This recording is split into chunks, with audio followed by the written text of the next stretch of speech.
Her name could be Parisa, or maybe Mariam. She grew up reciting the Quran. The call to prayer was the soundtrack of her childhood in a bustling Iranian city, yet a quiet disquiet settled in her heart, a yearning for something more, something different. She saw the world around her, the strictures, the pronouncements, and a question began to form. A dangerous question, she knew. Is this all there is? This path, laid out before her, was it the only one? The official narratives felt increasingly hollow, a script recited but not truly felt by many. She started to look, to listen, for whispers of another way, another truth that might resonate with the stirring in her soul. This search was not born of rebellion, not initially. It was a deeply personal, almost spiritual quest for understanding. She heard stories, hushed and shared in confidence, of others who had found solace in a different message.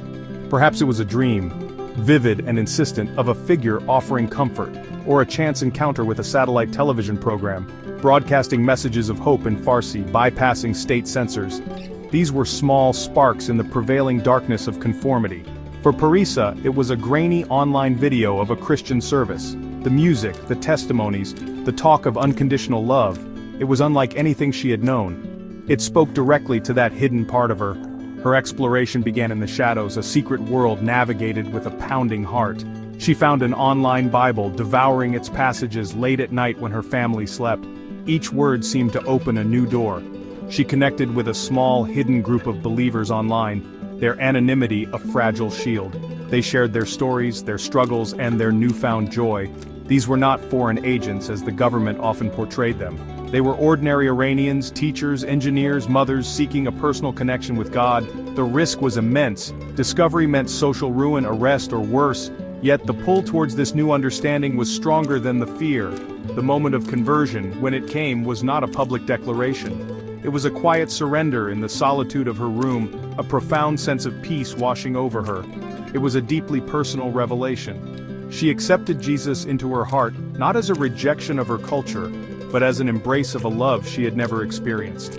This new faith brought an incredible sense of liberation, but also an immediate awareness of the perilous journey ahead. She was now a Christian in a land where leaving Islam was considered the gravest of betrayals.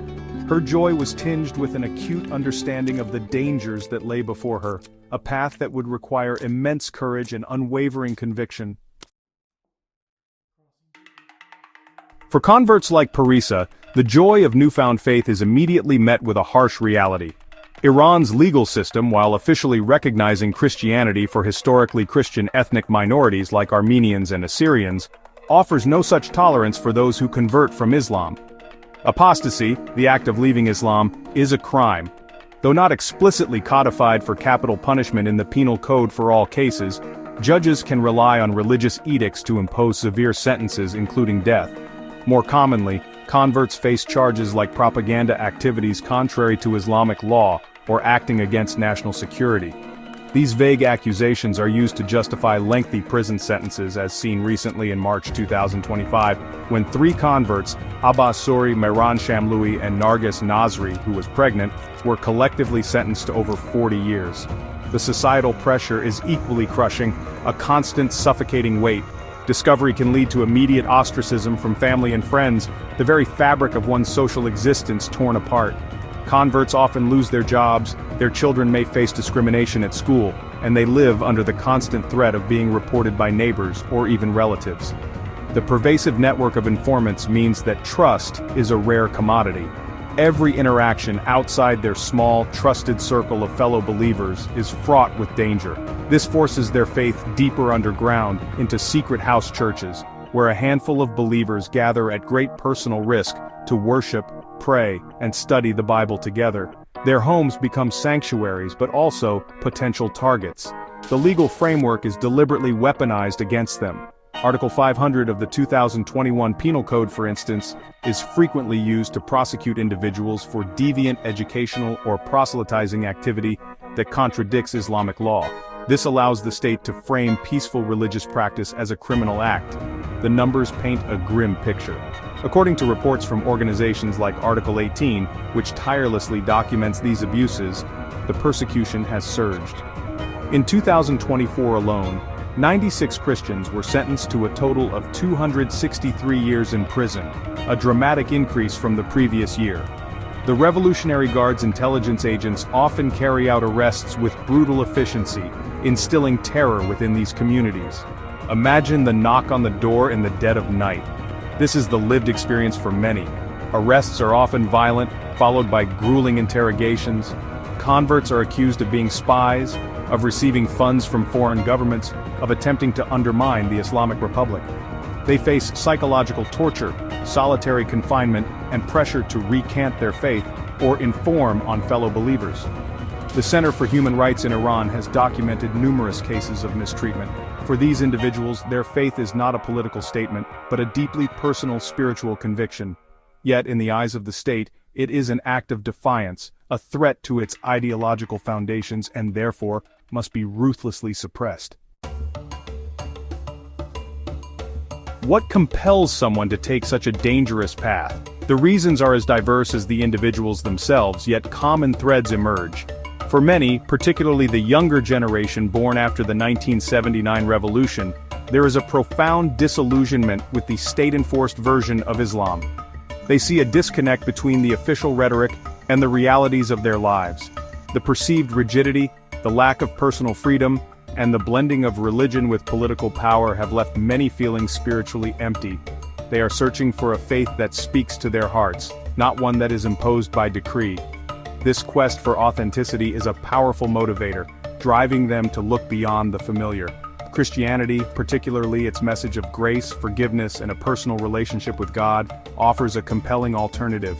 Many converts speak of finding a God of love rather than a God solely of judgment. This resonates deeply in a society where public life is often governed by strict rules and the fear of transgression. The idea of a direct, unmediated connection with the divine, without the need for clerical intermediaries, is liberating. Testimonies often highlight a sense of being truly seen and accepted. The teachings of Jesus, emphasizing love, compassion, and service, provide a moral and spiritual framework that feels both new and deeply fulfilling to these seekers. For Iranian women, the appeal can be particularly strong. In a society where their freedoms are often curtailed by religious law and patriarchal norms, Christianity can represent a path to greater personal agency and spiritual equality. The research notes indicate that women in particular have found liberation in Christianity, seeking freedom from the strict protocols of Islam. While the risks are high for all converts, women may find in the Christian message an affirmation of their inherent worth and dignity that they feel is lacking elsewhere. The stories emerging from women converts often speak of finding a voice and a sense of empowerment within their new faith community, even amidst the persecution. The growth of house churches, though born of necessity, also plays a crucial role. These small, clandestine gatherings provide not just a place for worship, but a vital sense of community and belonging. In these hidden fellowships, converts find support, encouragement, and a shared understanding of their unique journey. They study scripture together, pray for one another, and share their lives in a way that is often impossible in the wider society. This sense of family, forged in shared faith and shared risk, becomes a spiritual lifeline. The very act of gathering, of defying the state's attempts to isolate them, is an affirmation of their commitment and a testament to the resilience of their faith. Despite the relentless persecution, or perhaps partly because of it, Christianity is experiencing remarkable growth in Iran. Estimates suggest that the number of Christians, overwhelmingly converts from Muslim backgrounds, has swelled from a mere 500 at the time of the 1979 revolution to potentially over 1 million today. This is an astonishing transformation in a country where proselytizing is forbidden and conversion is so severely punished. It speaks to a deep spiritual hunger and a courage that defies comprehension. The harder the authorities try to suppress this movement, the more it seems to gain an underground momentum, a testament to the tenacity of human faith when it finds fertile ground. The state's reaction, paradoxically, often amplifies the very thing it seeks to extinguish. The six-fold increase in the imprisonment of Christians in the past year, as reported by Iran International in April 2025, doesn't go unnoticed. Each arrest, each lengthy sentence, becomes a story that filters through social media and international news, highlighting the plight of believers and the harshness of the regime. It draws attention from human rights organizations and international bodies, increasing scrutiny on Iran's religious freedom record. The courage of individuals like Nargis Nasri, facing decades in prison while pregnant, becomes a symbol of both the brutality of the persecution and the unwavering faith of the persecuted. International voices are indeed being raised. The UN Special Rapporteur on Human Rights in Iran, Mai Sato, called the persecution of Christians a serious concern requiring immediate attention in early 2025. Organizations like Article 18, Open Doors, and the Center for Human Rights in Iran work tirelessly to document abuses, provide support to victims, and advocate for policy changes. They bring personal stories and verifiable data to the world stage, ensuring that these converts are not forgotten. Their efforts are crucial in maintaining pressure on the Iranian government and offering a glimmer of hope to those suffering on the ground. This global spotlight is a vital shield, however imperfect, against even worse abuses.